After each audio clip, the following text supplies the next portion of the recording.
So I'm going to hand over to Gerisha first of all, and let's give her a big whooping round of applause. Big button with the E. Okay, perfect. Yeah. Hi everyone, I'm Gerisha. Thank you for having me here. Paul, Nick, and Adam who invited me. I'm very excited to be here. This is a very different format to talks that I've done before, so it feels quite exciting to be here 10 minutes at a time. I'm going to be talking about the power of individual agency with you for the next 9.5 minutes. And before I get started and go into that, I thought I'd just introduce myself and tell you a bit about what I do. So I am a product operations leader, and so I'm currently a senior director of product operations at a company called Bentley Systems, which is an infrastructure engineering software company, not a car company. I've also headed up product operations at 2 UK fintech startups and scale-ups, so Dojo and TrueLayer, if any of you have heard of those. And basically, I guess what that means, at least for me, in this role in product ops, is that I've worked in a very early stage startup at TrueLayer doing product ops.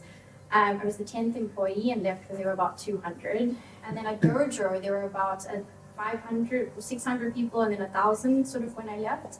And at Bentley, this is almost like a corporate scale at the moment. So it's 5,000 employees, 40-year-old company. This is the biggest number of like product squads and stuff that I've dealt with ever. So it's been a very interesting, I guess, journey of getting bigger and bigger as I'm doing this. I've also worked as a product ops coach and consultant, and I was doing that freelancing and independently prior to the job that I'm in now.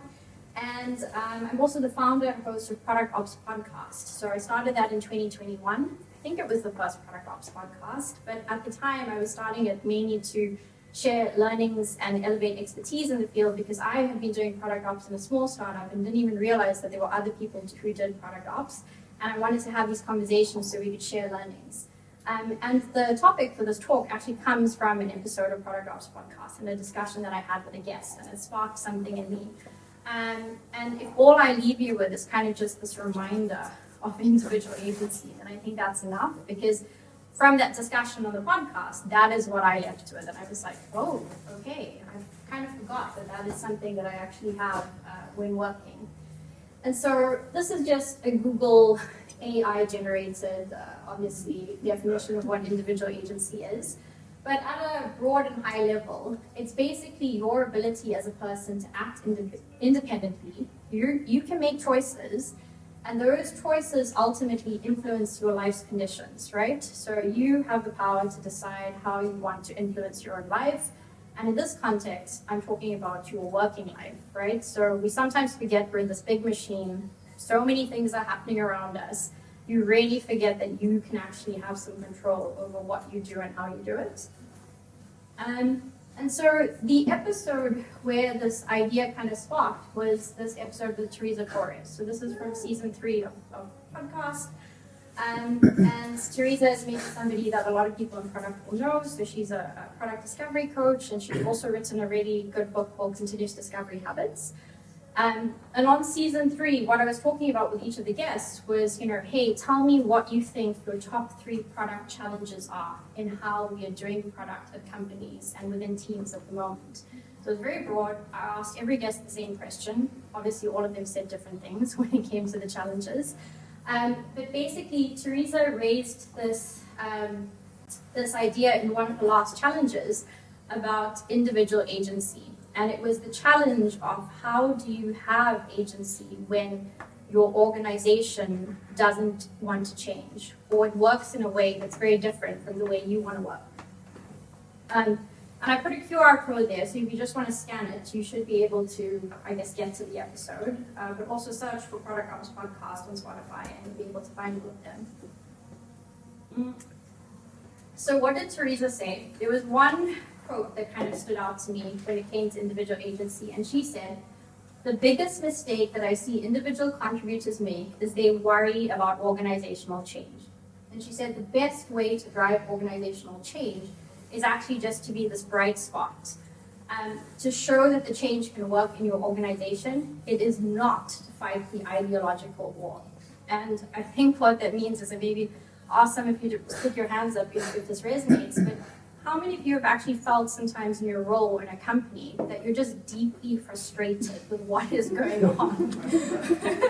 With the organization, with restructurings, with changes in leadership coming in, and they want to change the way product teams work, and none of it seems to be allowing you to do the best work that you can do. So just stick your hand up if you felt like that. Definitely, At this stage, normal. Yeah, exactly. And I think what Teresa is saying, and obviously I'm giving you a snapshot, like listen to the episode, it'll expand it more. But it's this idea that you can get so frustrated if you as an individual contributor try to change the way the whole company works. And I've also been a person who's tried to do that, and it is exhausting and it is draining. And you spend half your time fighting battles that mean that it takes away from the actual product work that you're trying to do. So when I was talking to Teresa, one of the things that I did was talk to her through a practical example. Because she spoke to you should be this bright spot and you should try and work in the way that you want to work.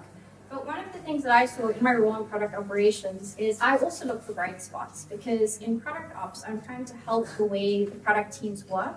And so if I can find teams that are doing good work, you want to take that and you want to replicate it across the entire org. So it's really great if you find that and you find pockets of good work.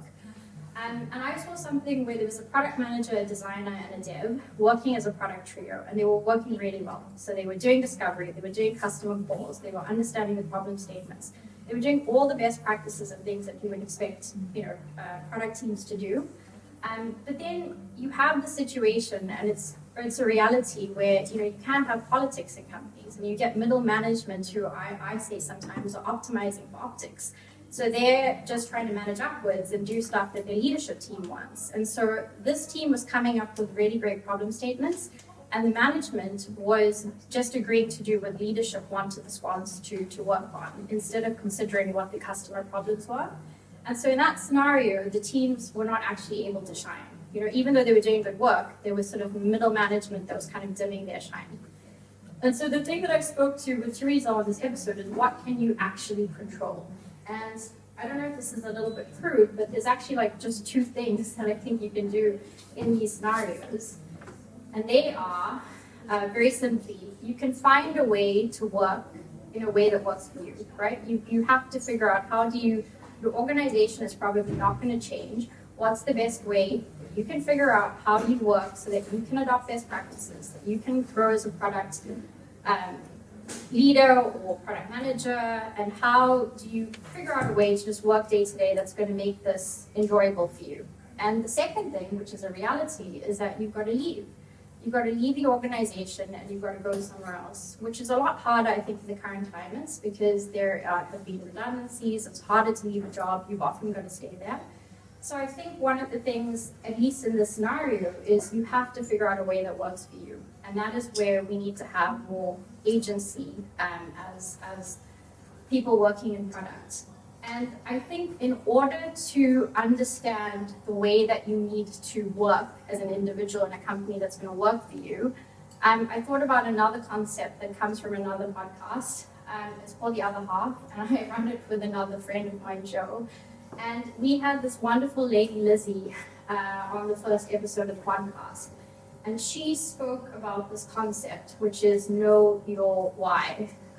And basically what I mean when I say know your why is essentially, what is your personal mission statement? We are so fixated sometimes on companies' mission statements and their values and all of the things that come with that we forget that we as individuals have the ability to actually choose a personal mission statement and try and understand how you want to build your life and how you want to work.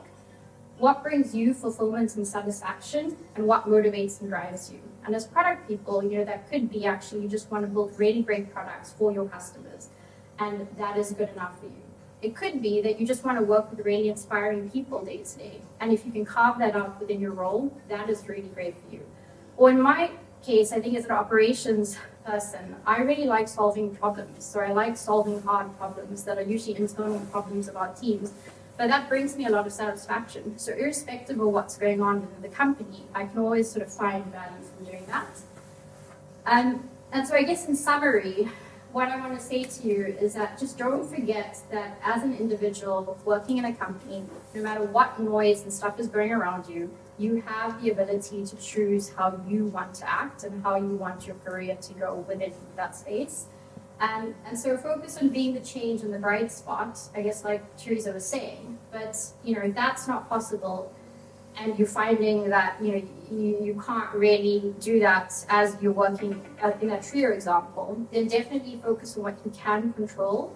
And as that Lizzie sort of episode said, and I guess if you listen to it, you'll hear more, know your why. I have my personal mission statement and my why on a post-it on my wall. And so whenever I get a bit frustrated at work, I literally go and look at it, and it brings me back to like, okay, this is just noise. I know what I'm working towards, and that's what I do. So yeah, thank you.